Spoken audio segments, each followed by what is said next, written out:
La Policía Nacional identifica a un varón de 35 años que en un permiso penitenciario cometió un robo con arma de fuego en un establecimiento del polígono Nueva Ciudad de Mérida, además de sustraer una tarjeta de crédito a otra víctima durante el mismo periodo. Se incrementa el número de visitantes a la capital extremeña durante el Puente de Todos los Santos y el mes de octubre, superando incluso los buenos datos registrados en 2019 antes de la pandemia. Se estrena el nuevo vídeo promocional de Mérida en el que se muestran los principales monumentos de la ciudad y las principales actividades culturales, deportivas y recreativas que se desarrollan. La Asociación de Vecinos de la Zona Sur retomará su semana cultural a partir de este viernes, en la que se incluye una representación de una obra de teatro, un taller de yoga y la presentación de un libro. Este miércoles descienden las temperaturas hasta registrar mínimas de 6 grados y cielo nuboso con probabilidad de precipitaciones dispersas a lo largo de la jornada.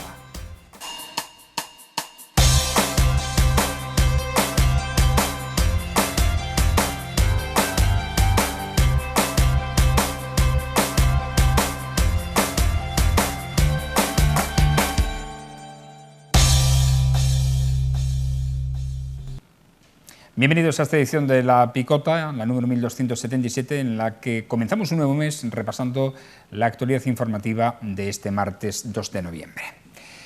Pues les hablamos no de este mes de noviembre, sino del pasado, el mes de octubre que acabamos de terminar, que ha sido muy bueno para la industria turística de la capital extremeña, al contabilizarse un 12% más de entradas vendidas al yacimiento arqueológico que en el mismo periodo del año pasado. Estos datos reflejan incluso un crecimiento del número de visitantes si lo comparamos con octubre de 2019, que ya entonces presentó unas cifras altas. El número de personas atendidas en las oficinas de turismo fue de 18.849, lo que ha supuesto un incremento del 148,83% respecto al año pasado, de un 6,3% respecto a 2019 en el caso de los turistas nacionales. Los datos de entradas vendidas por el consorcio durante el mes de octubre son de 38.444, lo que supone un 12% más respecto a octubre del 2019 y un 186% más respecto a 2020. Además, en octubre han pasado por la taquilla del teatro 4.202 personas más que en septiembre de este mismo año. Respecto a este pasado Puente de Todos los Santos, Mérida también ha experimentado un incremento de turistas, situándose la ocupación hotelera por encima del 85% pese al mal tiempo que hemos tenido. En cuanto al puente, el número de personas atendidas en las oficinas de turismo fue de 2.434, con un aumento de 1.544% respecto al año pasado, y de entradas vendidas por el consorcio de 4.875, lo que supone un incremento del 890,85% respecto a 2020.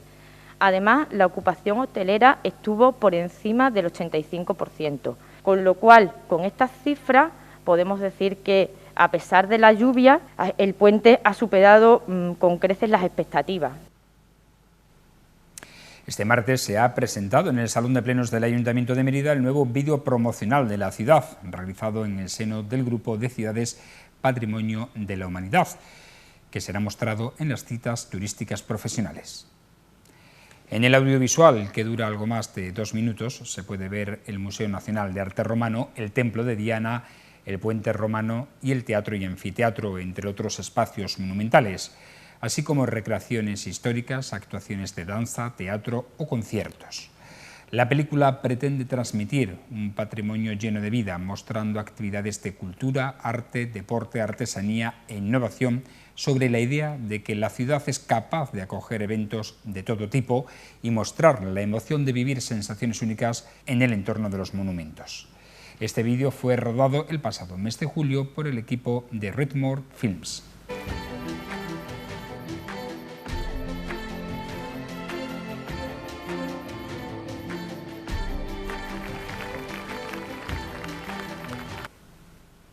En Crónica de Sucesos, hoy hemos conocido que la Policía Nacional ha identificado al autor de un robo con arma de fuego a un establecimiento de la calle Miguel Servet de Mérida, en el polígono Nueva Ciudad.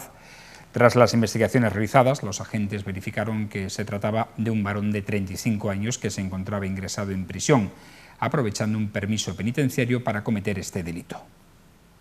Un indicativo se entrevistó con la víctima, que se encontraba muy nerviosa. Narró cómo un varón le amenazó con un arma de fuego escondida bajo su ropa. Le robó la recaudación y 2 tarjetas, al mismo tiempo que le exigió que le acompañara hasta un cajero cercano, donde sacaron 750 euros, marchándose el autor del lugar. De esta investigación se hizo cargo el Grupo Local de Policía Judicial de la Comisaría de Mérida, quienes, tras numerosas gestiones, pudo identificar plenamente al responsable. Este mismo grupo repararon en una denuncia realizada en la misma comisaría y fecha, en la que una mujer denunciaba el hurto de una tarjeta en su propio domicilio, el cual se encontraba abierto, con la que el investigador trató momentos antes del robo en el establecimiento extraer dinero del mismo cajero. Los agentes verificaron que el responsable del hecho se encontraba ingresado en la prisión de Villabona, en Asturias, y que durante el periodo en el que cometieron los hechos estaba disfrutando de un permiso penitenciario, por lo que los investigadores procedieron a la imputación de los hechos al investigado, concretamente por robo, violencia, intimidación, hurto y estafa. La Asociación de Vecinos de la Zona Sur comienza a desarrollar este viernes su semana cultural tras haberse suspendido el año pasado a causa de la pandemia. Entre las actividades programadas se encuentran una representación teatral, un taller para el control del estrés y la ansiedad y la presentación de un libro.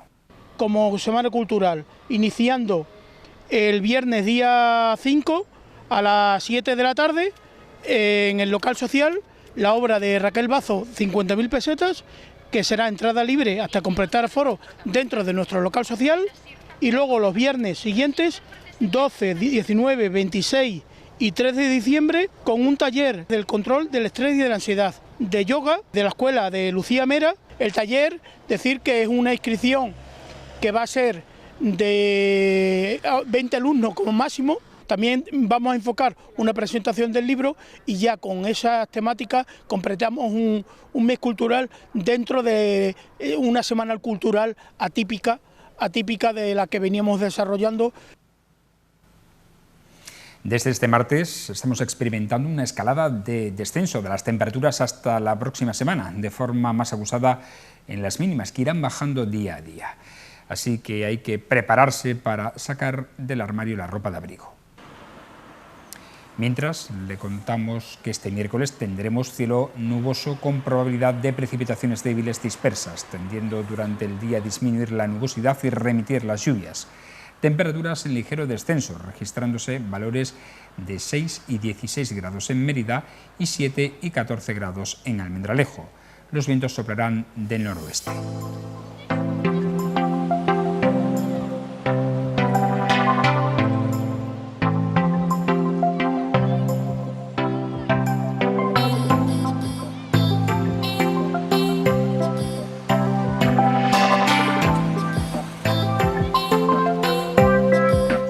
Me alegra saber que las modas importadas de países anglosajones, más concretamente de Estados Unidos, no pueden con las tradiciones de siglos de nuestro país. La fiesta de Halloween está bien para que los chiquillos se lo pasen bien en esta época del año, incluso para que los jóvenes lo utilicen como una excusa más para pasarlo bien.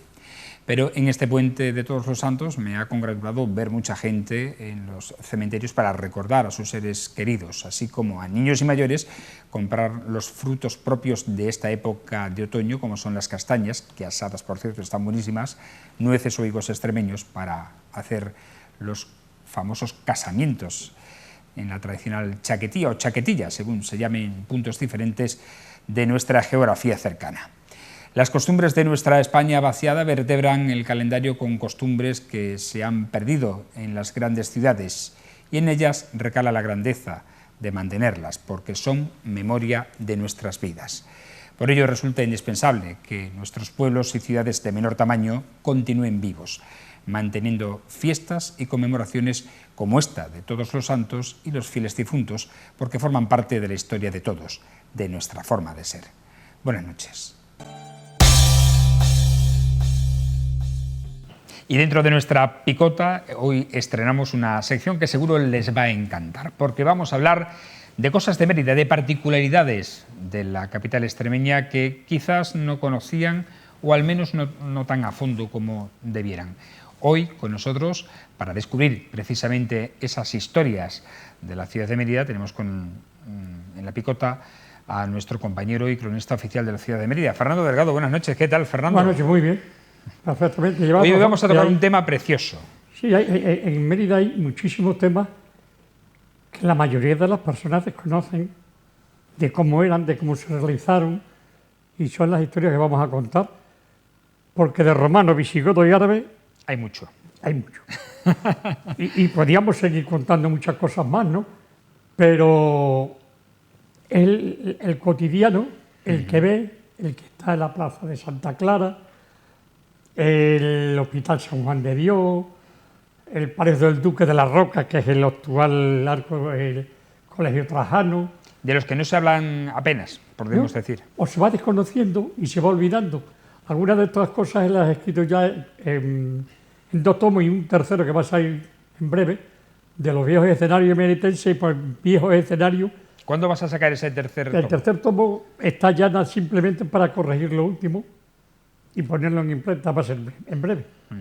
Pues hoy vamos a hablar precisamente de un tema muy bonito. Vamos a hablar de la universalidad de Santa Eulalia, la patrona de Mérida, la mártir Santa Eulalia, que evidentemente su figura extrapola mucho más de las fronteras, no digo ya emeritense ni extremeña, incluso fuera de la regional, incluso de la española, porque Santa Eulalia podemos decir que es universal, ¿verdad, Fernando? Sí, y además hay una cosa que a mí todos los años me piden un artículo para la revista de Santa Eulalia. Y la verdad es que muchas veces me repito en algunas cosas porque me enfada un poco que los emeritenses no hayamos comprendido lo que significa Santa Eulalia. Y es lo de siempre. Decía doña Ana Fin que Mérida es madre para los extranjeros y madrastra para sus propios hijos. Un poco de esto hay a nivel universal en el sentido de Santa Eulalia. O sea que aquí el día de Santa Eulalia lo celebramos muy bien. Hay gente que va a visitarla diariamente. Yo tengo amigos que faltan, que iban al Hornito continuamente a estar con la mártir, a visitarla. Pero a nivel nacional e internacional, Santa Eulalia yo creo que es más conocida que en el propio Mérida. Y hay quienes incluso se han apropiado de su figura. Claro, se han apropiado de muchísimas cosas. En el año 714, que es cuando don Pelayo, el primer rey de la Reconquista, pues llevaba como estandarte a la mártir Santa Eulalia. No llevaban a la Virgen de Covadonga, no, llevaba a la mártir Santa Eulalia. Está probado históricamente que fue así. Pero está probado históricamente además que actualmente existe un pueblo que se llama Albamia, en Cangas de Onís, en Asturias, donde hay una ermita. Que es esta que estamos viendo precisamente en imágenes. Hay una ermita que allí se enterró su mujer, Gaudencia, el nombrecito se las trae. Y se enterró también cuando murió él, y se llama la iglesia Santa Eulalia. Y estuvo varios siglos. Después, como suele ocurrir siempre, dicen que se lo llevaron los restos a Covadonga, a la cueva de Covadonga. Algunos historiadores no saben si efectivamente son ellos o no. Pero bueno, allí dicen que se lo llevaron y que los huesos están allí. Como sean los mismos huesos que el de Santiago de Compostela, de Santiago, que está allí enterrado y que se le adora, se le aprecia y demás, y resulta que Santiago no estuvo en España, pues ya me diréis cómo se iba a presentar la Virgen del Pilar a Santiago en el mismo Zaragoza cuando Santiago no estuvo en España. Pero Santa Eulalia sí, era una emeritense que tuvo fama mundial. En este caso, que estamos hablando del rey don Pelayo, la llevaban su estandarte. Este es un dato, lo que más rabia me da, es un dato bastante desconocido, Fernando, el hecho de que don Pelayo llevara como estandarte a Santa Eulalia. Que es un dato muy desconocido que sí, totalmente. por la mayoría de los emeritenses. Sí, totalmente, pero además no hay ni un solo historiador que lo rebata, ¿eh? Es decir, que está totalmente probado. Hay alguien que lo describe perfectamente en un libro, que es José Luis de la Barrera Antón, que lo describe perfectamente con pelos y señales. Es decir, que está totalmente probado. Pero más probado está todavía el camino de Santa Eulalia.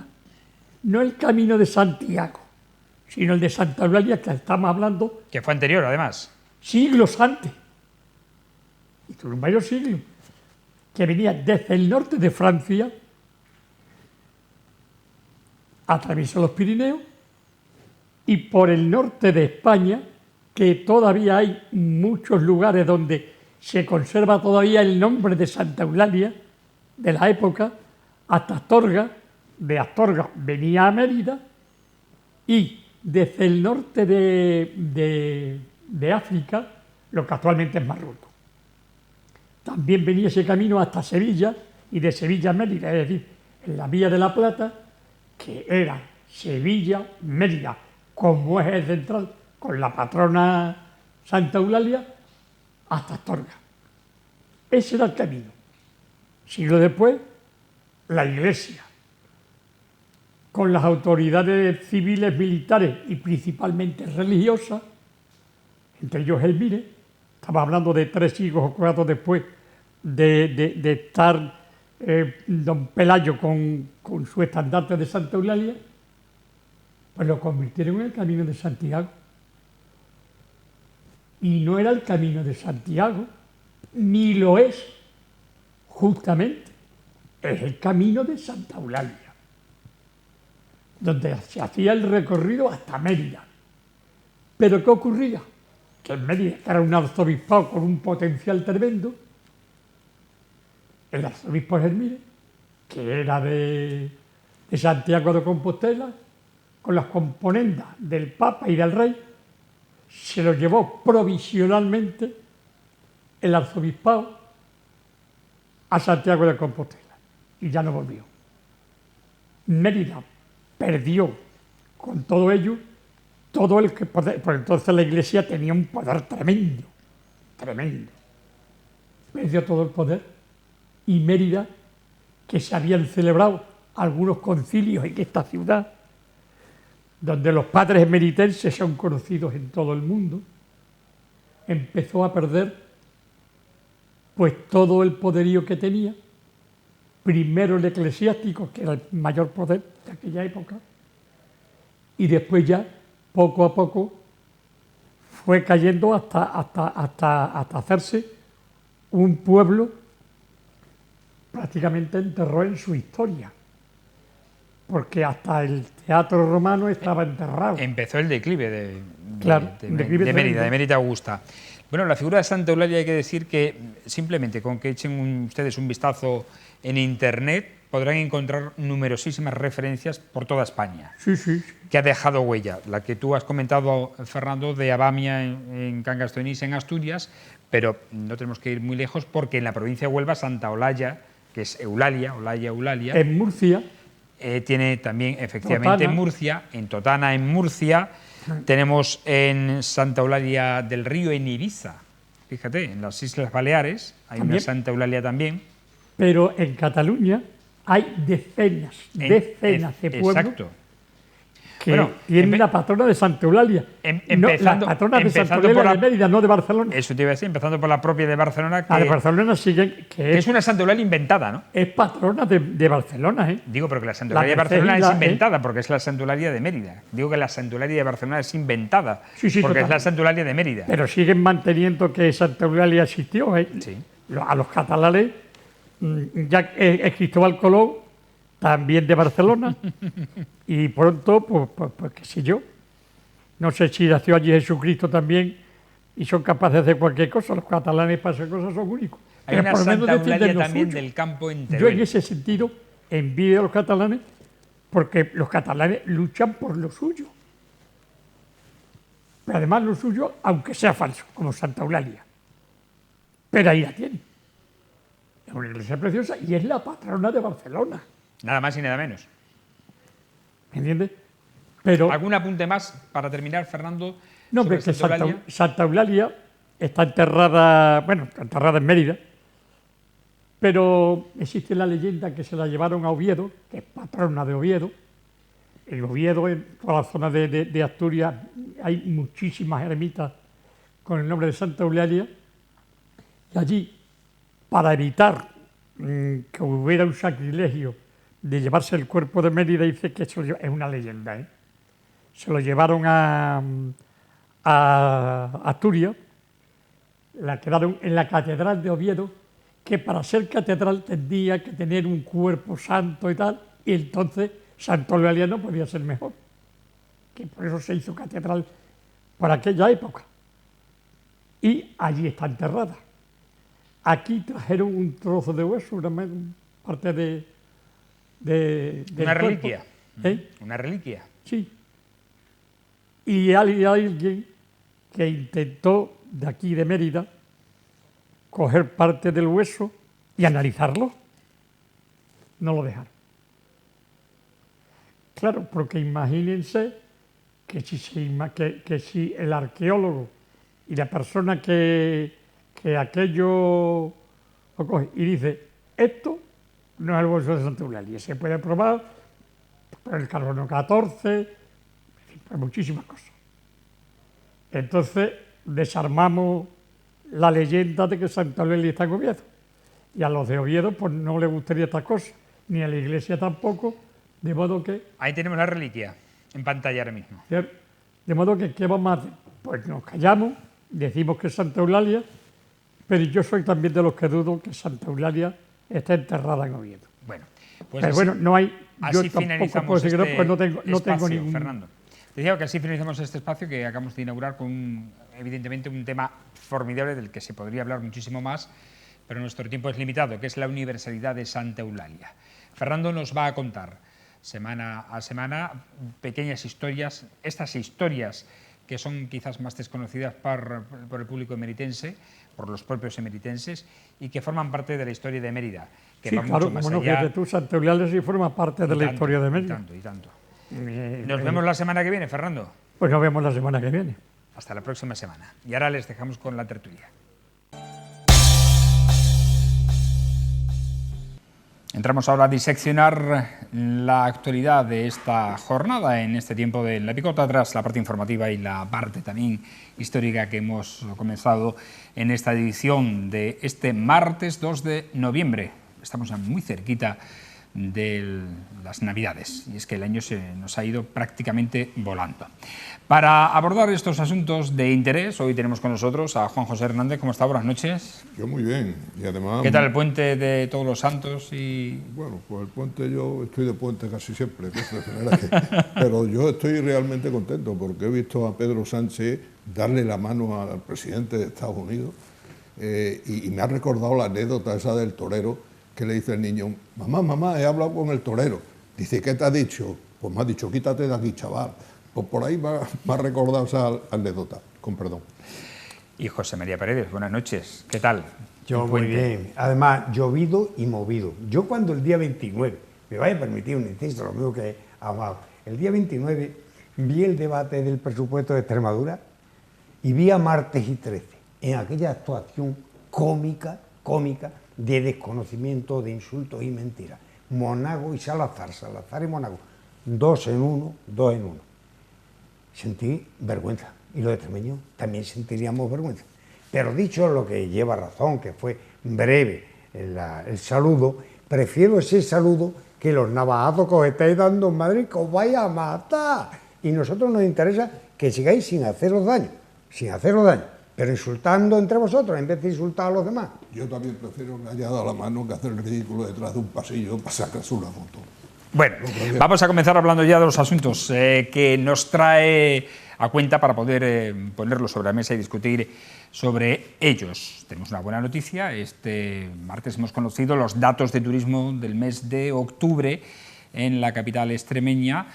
Concretamente se han registrado un 12% más en la venta de entradas al yacimiento arqueológico de la ciudad en este mes de octubre del año 2021 que en el mismo mes del año 2019, el año prepandemia, que es con quien tenemos que comparar, porque el año pasado, evidentemente, tras salir del confinamiento, los datos fueron mucho más bajos. Pues respecto a ese año que ya fue muy bueno, quizás el mejor de los registrados en el histórico en la capital extremeña, con respecto a ese, pues se han vendido un 12% más de entradas al yacimiento arqueológico. Evidentemente, si lo comparamos, como decimos, con el año pasado, pues es un 186% más, pero no hay que tener en cuenta el año pasado porque fue un año muy atípico en el que la reactivación del turismo todavía no estaba bien. Y bueno, con todo esto se han registrado un incremento muy superior tanto en los datos que son además fehacientes y que creo que ninguna ciudad lo tiene, que es el dato de las ventas de entradas al yacimiento arqueológico y por otra parte los datos de visitas, de peticiones de información turística en las oficinas municipales de información turística de la Puerta de la Villa y del Teatro Romano. Pero como digo, sobre todo aquí lo que vale son las ventas, la gente que pasa por taquilla, que es un dato, como decimos, que no tiene hasta ahora ninguna otra ciudad turística, como es el caso de Cáceres, pues es un patrimonio abierto y no registran visitantes de forma fehaciente que pasen por taquilla para pagar. Pero en cualquier caso, tanto el puente como el mes de octubre ha sido extraordinario para la ciudad. ¿Cómo lo veis, José María? Bueno, pues yo solamente muy contento. Yo a priori muy contento y felicitar a los empresarios del sector hotelero y hostelero, a los trabajadores que hayan conseguido mantener sus puestos de trabajo, alargando como si fuera el verano todo el tema turístico, y al ayuntamiento, y sobre todo felicitar a los visitantes, a los turistas que nos hayan visitado, por habernos escogido como destino. Yo creo que eso es una buena noticia socioeconómica y cultural, y gastronómica, y de ocio, pero también esperemos que repitan pronto, y estos números se sigan repitiendo y creciendo permanentemente. Hay que decir que la ocupación hotelera durante este puente ha superado el 85%, pese al mal tiempo que hemos tenido. Claro. Eso es un dato también muy importante. Juan José. Bueno, yo creo que es una buena noticia y además es un índice de por dónde tiene que ir Mérida. Yo creo que Mérida, la industria principal de Mérida tiene que ser el turismo, y basado en dos cosas. Una, primero, porque pese a quien pese, es el mejor nudo de comunicaciones que tiene Extremadura, el mejor, y eso hace que la afluencia de turismo, al ser cómoda, llegue a Mérida, y eso que tenemos todavía pendiente, y estamos otra vez los extremeños liados con la Nacional 430, de hacer la autovía hacia Valencia, que sería una conexión muy buena, y ahora que sí por el norte, que sí por el sur, y ya el gobierno de Sánchez pues dice que ni por el norte ni por el sur, que va a arreglar la carreterita un poco, pero que de autovía no nos olvidemos, a pesar de que la parte sur tiene una ministra en el gobierno de Sánchez, que no sé, vamos a ver si puede echar una mano. De todas formas, yo siempre recuerdo que Baleares fue una de las principales autonomías en el PIB, es decir, en la riqueza, y era fundamentalmente por el turismo, porque que yo sepa, Baleares no tiene muchas industrias, ¿no? Y yo pensando que Mérida, no solo el turismo como industria, sino otras industrias que deben de llegar cuando lleguen, indudablemente el futuro de Mérida es el turismo. Por eso hay que cuidar mucho la ciudad, que no está tan cuidada, no está tan cuidada. Ahora se están haciendo cosas y vamos a hablar después de cosas que se vayan a hacer, pero la verdad es que las calles de Mérida están hechas una vergüenza, de pintadas.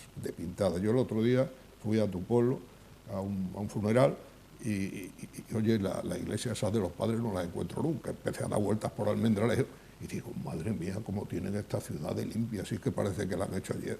Es que están todas las paredes, no se ve una pintada. Y me dio una vergüenza sana. Digo, que había llovido y lo habían lavado. No, el lavado es por las calles, pero las verticales no las lava la lluvia. Y vete por cualquier calle que quieras, empezando por Santo Domingo, por la que quieras, verás las pintadas tan vergonzosas que hay y eso no se quita. Bueno, pues vamos a hablar precisamente de calles, porque la Junta de Gobierno del Ayuntamiento de Mérida, en su sesión del pasado 29 de septiembre, aprobó suscitar una subvención con cargo a los fondos de resiliencia al Ministerio de Industria, Turismo y Comercio, una inversión cercana al 1.000.000 de euros, 927.360 euros, para mejorar la accesibilidad de la calle Santa Eulalia y adyacentes. En este caso, la calle Santa Eulalia tendría una nueva pavimentación para la que se destinaría algo más de 400.000 euros, 483.000 concretamente, pero también se haría un entoldado en la calle José Ramón Mérida y calles adyacentes de la Puerta de la Villa, así como una información, un panel, un escaparate digital de información turística o la instalación, como decimos, de red wifi también para el turismo. En total, casi 1.000.000 de euros se van a pedir con cargo a este fondo de resiliencia. José María. Bueno, pues uniendo a lo anterior y la crítica destructiva, como es normal, lo destructivo nunca es sano, es perverso. Y entonces, ¿qué tú has hecho sobre las inversiones del gobierno Sánchez? Si llegan a ese 1.000.000 de euros, bienvenido sea. Bien hecho por el ayuntamiento, exigiendo ese 1.000.000 como subvención para potenciar la zona turística, la zona comercial del centro de Mérida. No obstante, también hemos tenido una buena noticia, que es, ya que hablaba Juan José, de que este era el mejor nudo de comunicaciones de la región, lo cual yo estoy de acuerdo con él. No es menos cierto que Espacio Mérida se ve beneficiado por una inversión próxima, según el ADI, de 14 millones de euros, que tampoco es moco de pavo. Es decir, efectivamente, aquí nos preocupamos de que la carretera van a bachearla, pero cuando toca a nuestra ciudad una importante inversión de 14 millones de euros, Juan José se calla. Y entonces yo digo, no, hombre, no. Cuando se acierta, se acierta. Y si somos el nudo de comunicaciones y nos ponen una terminal ferroviaria en Espacio Mérida para mayor valor de ese espacio y también salida de mercancía, entrada de mercancía, bienvenido sea. Pero este 1.000.000 de euros para la dignificación del centro comercial, turístico, como es la calle Santa Eulalia en Mérida, bienvenida sea en los cuatro puntos que han tocado el ayuntamiento. Creo que es digitalización, red wifi, toldado, según has dicho, y pavimentación. Ministerio de Turismo, lo que hablaba Juan José, el Ministerio de Turismo tiene que apostar por la ciudad más turística que tiene Extremadura. Juan José. Bueno, lo que es la propaganda, Fran. Tú fíjate, 927.000 euros son 1.000.000 de euros. Eso suena mejor para el público que nos escuche y aquí multiplica 927 más el 21%. Un millón, son 927. Más el IVA. 960. Más el IVA. Sí, pero el IVA lo coge y lo devuelve, ¿o no? No, el ayuntamiento no. El IVA no. No. 927.000 euros, 1.000.000. Y después lo del ferrocarril, y después hablo ya de lo de Mérida, lo de 14 millones, es que es recurrente. Yo me acuerdo cuando vino la vicepresidenta y dijo, en el año, no me acuerdo ya, no, sí, en el 2010 tendréis el AVE y, por supuesto, la estación en Extremadura, en el 2010. Bueno, las cosas del AVE y del ferrocarril, con Pedro Sánchez hay que cogerlas con tranquilidad. Con tranquilidad, no nos vaya a pillar el AVE, con tranquilidad. Eso por un lado. Y ahora hablando de Mérida, el Ministerio de Industria, Turismo y Comercio nos van a dar esa subvención de 1.000.000, que son 927.000 euros, para la recuperación, transformación, y ahora viene la palabra que a mí me gusta, porque en esto de la publicidad, que son unos hachas, ponen una palabra rara para que todo el mundo se quede con ella, resiliencia. Y dice, ¿y esto es resiliencia qué es? ¿Tú me lo aclaras o no? ¿Qué es resiliencia? Porque yo muchas veces, mira, resiliencia, yo cuando daba clases, hablando del acero, era el endurecimiento del acero a base de darle golpes, eso era un material resiliente. Y yo, cuando hablan de resiliencia aquí, en esto, digo, ¿y qué será? Porque yo he hecho lo que ibas a hacer tú, meterme en el diccionario a ver qué es resiliencia. Y pone capacidad de adaptación de un servicio frente a un agente perturbador o a un estado de situación adversa. Aquí no lo encuentro yo el qué, pero es que suena muy bien, resiliencia suena muy bien. Y la verdad es que si haces una encuesta por ahí de, oye, ¿tú sabes lo que es resiliencia? Te dice, no, ¿sabes? Pero suena bien para decir. Depende como todas estas cosas, ¿vale? Y entonces hablando de la resiliencia de este país. Hablando del millón de euros de José María. ¿Qué más? Bien, lo de la pavimentación. Perdona, Juan, la inversión real, esa es la subvención. Y hay que poner luego un 30% más. Sí. Es decir, que es más de 1.300.000 euros. Más de 1.200.000. Lo que nos va a ganar. La inversión. Total. Lo que nos van a dar. La inversión. Lo que viene de fuera. No, lo que viene de fuera es 927. Amigo, pones 1 millón. Bien, Perdona. Entonces y lo que va a poner en Mérida, la calle Santa Eulalia, pavimentarla. Hombre, yo la verdad es que me parece que bien. Entre otras cosas, si quitan los escuditos esos que resbalan. Mi mujer se partió el cosi ahí hace poco.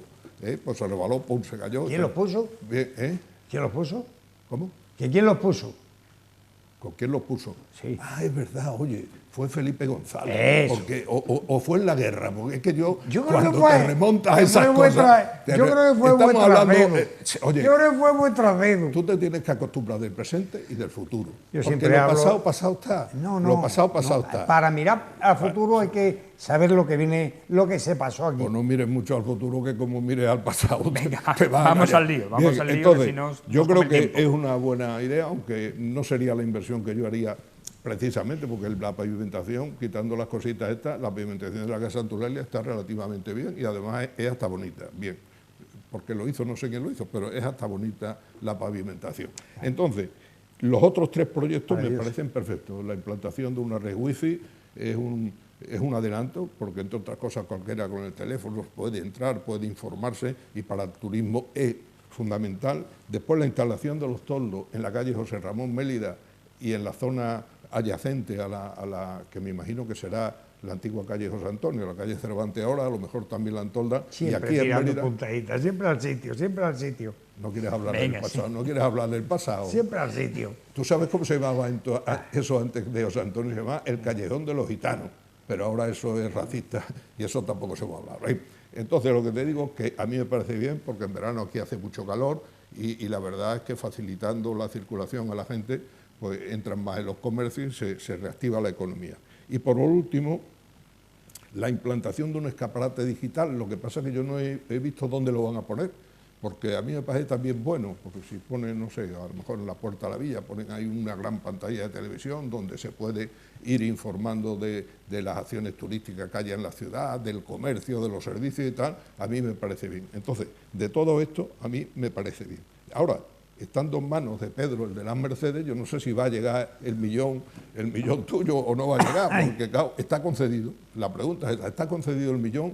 ¿O es que puede que a lo mejor...? Está solicitado y sería una subvención finalista. Sí. Como yo creo que si no se propone, no se aprueba, y si no hay finalidad, tampoco se aprueba, pues ha hecho bien el ayuntamiento proponer primero una partida finalista para un hecho concreto. Sí. Y eso está muy bien, estudiando. pero la pregunta ¿está concedido? No. Ah, bueno, entonces hemos matado la piel del oso antes de matar al oso. Pero igual que los 14 millones, a mí tú hasta que no veas el tren en Espacio Mérida, no te lo vas a creer. ¿Vale? Que no, hombre, que no. Bueno, el centro logístico de Espacio Mérida me parece muy bien, pero es que yo creo que Mérida en eso tiene también mala suerte. Yo no sé si pondrá alguna vez la azucarera o no, pero el problema de la azucarera era el costo de la energía eléctrica, y resulta que cuando dice Osuna que se va a poner, que esto está montado, gracias a no sé si una buena gestión del gobierno, está la luz. Pero es que tú no tienes 400 perdona, veces. Ya hace hablar a los muertos. Y hoy que el día bueno, mira, estamos en el día de los hablar de un precio de la luz hoy, para compararlo con hace años, es absurdo. Se tienen que comparar cosas iguales. ¿Cómo estaba el mercado del gas? ¿Cómo estaba el mercado del carbono? Todo eso lo tendréis que comparar. Los mismos que le regaláis a Endesa, los mismos que regaláis a una empresa pública a Endesa. Vosotros, los del PP. Oye, ¿y cómo estaba la energía nuclear hace años? Es que a lo mejor el problema En que Hiroshima tenemos y es que Nagasaki. hayan eliminado por En motivos Hiroshima y políticos Nagasaki la estaba. energía nuclear. Oye, En venga, Hiroshima. tenemos poco tiempo y tenemos que hablar de otro tema importante de la actualidad, y es que hoy ha habido reunión entre el presidente del Gobierno, Pedro Sánchez, y la ministra de Trabajo, Yolanda Díaz, y parece que ya hay acuerdo. Sánchez acepta derogar la reforma laboral en esa reunión que ha mantenido con Sánchez. A lo largo de estos últimos días, los dimes y diretes que ha habido en el seno del Gobierno acerca de cómo tratar esa comisión para estudiar la reforma laboral, pues ya hoy tenemos el resultado en esa cita en la que ambos han acordado la derogación de la reforma laboral. ¿Cómo creéis que va a suponer para el mercado laboral el hecho de que se proponga una nueva, supongo, reforma laboral sobre la reforma laboral del Partido Popular? Juan José. Yo, perdona, pero es la primera noticia que he tenido. Sé que se iban a reunir esta mañana, Yolanda y el presidente del Gobierno, pero no sé en qué ha quedado. A mí me Pues en eso, en que van a derogarla. Bueno, por la derogación de la reforma laboral es una verdadera burrada. Claro. Y te voy a decir por qué sí. Claro. Bueno, a lo mejor hasta en la derogación quitan los ERTE. Oye, porque resulta precisamente que... Amigo, precisamente como los ERTE vosotros los pusisteis y no los utilizáis nunca. Gracias a Dios, porque no había tanto paro. Nunca. Gracias a Dios, este porque gobierno que ha sabido utilizarlos, Sí. los mantiene en la derogación. Bueno, ¿estaba yo hablando o estaba Sí, hablando estaba tú? tú, Bien, Juan José. entonces no se utilizaban los ERTE en la época del Partido Popular porque no lo necesitaban. No, echaban a la gente a la Sencillamente calle. No había paro. Echaban a la gente a la calle. Sí, a la calle. Sin dinero. Por eso aumentaba el de uno en empleo. uno. Por eso aumentaba el empleo. sí, ¿no? el Por empleo, eso aumentaba en el 15% todos los años el empleo. 150.000 en Extremadura. ¿Cuándo? De parado, teníamos aquí. Pero 150.000. aquí gobernaba- Ahora aquí 90.000. gobernaba el PP. Aquí gobernaba Monago. Me cacho Monago. nada más, vaya 4 años que hizo para De destrozar desastre Extremadura. total. Monago, De desastre total. Qué barbaridad, en 4 años destrozó Tu amigo Extremadura Monago. cuando habéis estado Tu gobernando amigo vosotros Monago. 40. Vamos Tu a la jefe. reforma. Venga, la reforma Yo laboral. lo de la reforma laboral lamento muchísimo que la comunista se haya llevado, lo decía Ibarra el otro día, dice, Otro cada vez barbarie. que hemos pactado con los comunistas hemos perdido, y resulta que Pedro pues se pone en manos de Yolanda, no sé si queriendo o sin querer, y entonces la reforma laboral, el derogarla, va a ser un caos. Ahí influyen mucho estos sindicatos que estamos hartos de verlos ahora por la calle protestando por la subida de la luz, porque se cierran las empresas. Pues resulta que ellos lo que quieren es los convenios colectivos, los convenios sectoriales, no los convenios de empresa, porque ahí no pintan ellos casi nada. Y entonces dicen, oye, ¿y cómo vamos a justificar nosotros las subvenciones que Estatuto del tenemos si no Trabajador. hacemos los convenios? Es decir, Estatuto. esto es un movimiento que yo creo que va a ser lamentable. Y la prueba lo vamos a ver cuando saquen los datos del paro. Los datos del paro, ahora que te lo no se repito. solucionan, Ahora que te no lo se repito. solucionan creando funcionarios, llevando a la gente a los ERTE y quitándolos del paro y decir qué buenos somos que estamos creando empleo y la seguridad social está subiendo. José María, Pues sobre la reforma laboral. Yo le doy la enhorabuena a Pedro por haber sabido pilotar esa pequeña crisis. A Yolanda, y distensionar. a Yolanda, no te equivoques, a Entonces, Yolanda. como el que lo ha llevado a cabo es el presidente de gobierno, amigo, liderando el tema de cómo hay que hacer las cosas y respetando los pactos de gobierno, que no se nos olvide que si no haber firmado, que tienen que participar más ministros de Seguridad Social, Educación, Hacienda, pues que participen. Pero el protagonismo también lo tiene que llevar Yolanda Díaz, la comunista, como dice este. No, Pero lo sí, dice tú lo has ella, dicho, que lo dice ella. peyorativamente. Sí, lo dice ella. Ay, Bueno, no pasa nada. ¿tú dices comunista aplaudiendo? Yo no. Amigo, pues Pero eso es yo nuevo. prefiero un comunista que uno de derecha. Claro. Pero en No, sí, preferencia. se te nota Estamos bastante, hablando de se te preferencia. nota bastante. Entonces Venga, seguimos. yo te digo lo siguiente. El que tú digas que es un caos, el caos es el que nos habéis metido desde que la aprobáis, caos. Mira, Pero tú no recuerdas la subida de empleo con esto. Sí, hombre. Que fueron Te voy a decir casi una- 5 millones Escucha, de empleos. El estatuto de los trabajadores, Sí. los convenios de empresa. Los convenios de empresa van a estar por encima del estatuto y de los convenios, ¿Pero convenios qué estatuto? sectoriales. ¿Qué estatuto? Escucha aquí, hombre. Hablas de que se va a ocasionar paro. Los datos de la EPA, por primera vez en este país, por encima de 20 millones de cotizantes. ¿Tú no lo has leído? Sí, yo lo leo todo. Lo leo todo. ¿Tú sabes leer? Lo leo todo y En me creo todo. ¿Tú sabes cómo Yo va me el creo crecimiento todo. de empleo después de la ruina de la COVID? ¿Tú sabes cómo va? ¿O vamos a comparar con el año 2006, 2005, 2004? No, tendremos que comparar con el 2018, o el 2017, o el 2019. El 2018 fue cuando soltó el gobierno el PP, ¿verdad? Sí, por Me corrupción, caso en junio, lo echaron, condena, por los sentencia. ERTE. Lo mismo que ahora, lo mismo que el navajeo que tenéis en Madrid, también queréis tapar la última sentencia. Pero yo creo que vosotros... ¿Cuál es la última sentencia? La de los ERE. La que también condena... La de los ERE. También, no, la de la sede. Mira, que saco la ceñámonos al tema. Nos ceñimos al tema. Yo creo que la reforma laboral tienen que llevarla derogando. Y si puede ser también la de Zapatero, que se la lleven por delante. Vale. No, yo creo que la reforma laboral, como esto alguno lo guardará y dirá, madre mía, la que han armado esto dentro de un año cuando se vea el paro que va a aumentar potencialmente. Exponencialmente. Potencialmente. Potencia N, que es infinito. Y entonces ya veremos todas esas alegrías de decir yo prefiero un comunista a uno de derecha, pero si han sacado a este país... A mi ideología, está más próximo. Pero bueno, pero que oye, la ideología no es una cosa...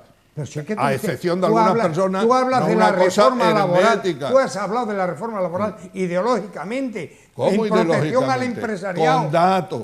No, tú no has hablado ni un dato. Por cierto, en esa reforma no, laboral perdona, si te entra voy a la decir lo COE. siguiente, tú lo que quieres es un privilegio empresarial sobre el trabajador continuamente, porque has sido tú así, porque tú lo has hecho así, también en tu vida, entonces me parece muy bien. O sea que yo he creado puestos de trabajo. trabajo. Tú has sido empresario. Yo he creado puestos de trabajo. Y habrás creado, habrás creado y habrás destruido, ¿no? ¿O no has destruido ninguno? Yo creo que no. Yo creo que no. Como no lo sé. Pese a tus amigos los comunistas, llamado el señor Canet, que destruyó el empleo en Mérida. ¿En tu empresa? Y ahora tiene un barrio. ¿En tu empresa? En la mía personalmente. Yo os ruego que no hagáis... Hablar de los muertos no es bueno. Temas personales. Hablar de por muertos, favor, José María, creo que no es respetuoso. Estamos sobre este tema, que es nacional y de importancia, la derogación de la reforma laboral, pero no entréis en cuestiones personales.